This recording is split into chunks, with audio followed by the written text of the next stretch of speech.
Hey, bonjour à tous, mon nom est François Letarte. Bienvenue sur ma chaîne JDR-D30, une chaîne consacrée aux jeux de rôle sur table.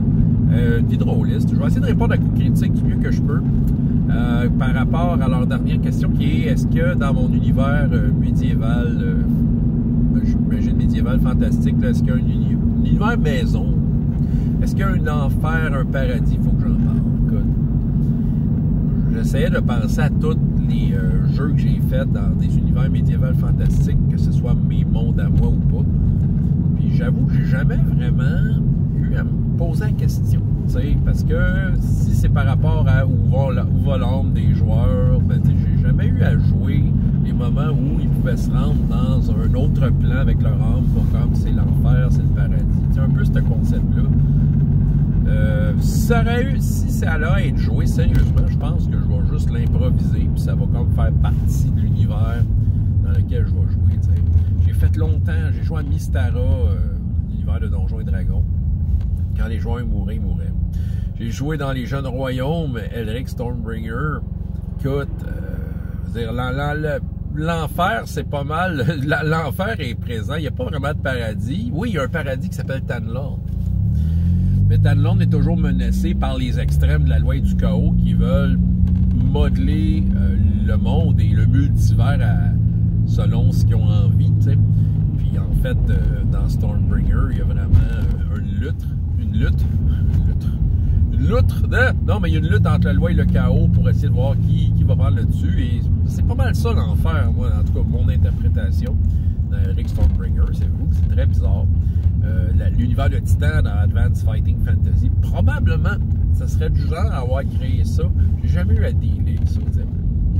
Le monde dans lequel j'ai le plus joué, je te dirais, là, à date d'aujourd'hui, c'est pas mal dans RPGS, qui est comme aussi pas mal un univers maison d'une certaine façon. C'est comme un petit bout d'univers maison partagé par plein de monde. Puis au final,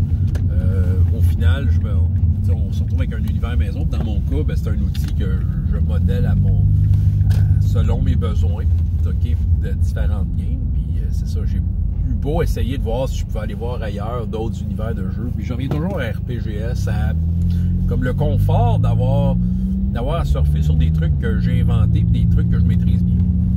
Est-ce qu'un univers, est-ce qu'un enfer, un paradis? Encore une fois, je me suis jamais posé la question. Le plus proche qu'il y a, c'est surtout, pour ce qui est de l'enfer, c'est surtout les méchants qui essayent d'amener l'enfer sur Terre en dominant, puis en voulant créer de RPGS un monde complètement infernal qu'ils vont dominer pour leur propre plaisir et leur propre pouvoir et leur propre gloire. Fait que c'est sûr que j'ai eu à démontrer de la méchanceté là, digne de l'enfer. Peut-être, en tout cas, j'ai amené ça dans RPGS. Ce qui est du paradis, qu'est-ce qu'il y a? C'est-à-dire, les mentions que j'ai, je me souviens de personnages qui sont morts dans des circonstances particulières qui font que ils ont comme un peu donné un coup de pouce aux personnages parce qu'ils étaient aux côtés de leur dieu. C'était très subtil, c'était des messages très très subtils, puis un peu diffus, mais c'est le plus proche que j'ai trouvé. Sinon, il y a eu aussi à un moment donné une joueuse avec son personnage qui est décédé. Son personnage, quand il est mort, la façon qu'il est mort, ok, il s'était comme intégré à un artefact qui se trouvait être un peu l'énergie d'une forêt elfique, c'est ça, puis elle est comme intégrée dans elle, puis ça l'a fait en sorte qu'elle s'est dissous et son âme est comme dispersée dans cette forêt-là. Et depuis ce temps, l'esprit de la forêt, ben, c'est ce personnage-là.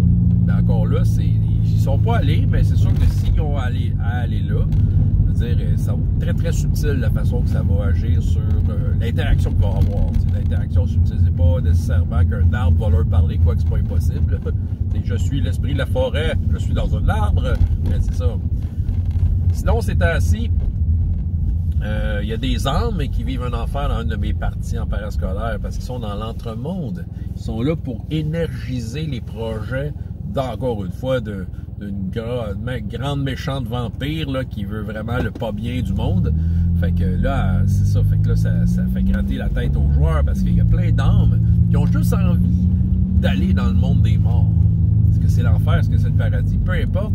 Les âmes sont juste tannées d'être pris dans l'entre-deux et d'être abusés pour aider quelqu'un dans le monde des vivants, parce que c'est un vampire, là, c'est entre guillemets, mais à faire des trucs contre leur gré. Fait que, tu sais, ça tourne je suis sûr que ma réponse est loin d'être directe, mais bon, c'est ce que j'ai trouvé de mieux à répondre à cette question de tout critique. Alors, voilà, vous pouvez aussi répondre. François Letarte, JDR Détente, et jusqu'à la prochaine fois. Ayez autant de plaisir dans la vie que dans les jeux. Au revoir.